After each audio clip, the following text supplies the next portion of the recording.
বান্ধবী চলে এসছে। আচ্ছা আচ্ছা, সিট সিট সিট। এ বাবা, চা দিয়ে একটা মেরি বিস্কিট খাচ্ছিস? ছি ছি ছি ছি ছি।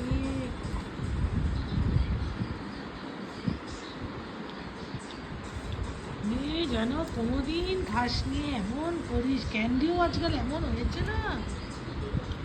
যাও, হয়েছে হয়েছে হয়েছে, অনেক হয়েছে, যাও।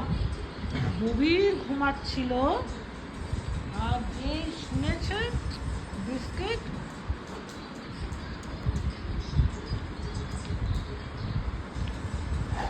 ওকেও কি দিতে হবে নাকি? বিস্কিট দিতে হবে? হ্যাঁ, কটন দাও, ওটা দাও, ওটা নোংরা হয়ে যাবে। কটন দাও দাও, এদিকে দাও। কটন এইদিকে দাও, এইদিকে দাও, এদিকে নিয়ে আসো, নিয়ে আসো, নিয়ে আসো ওটা।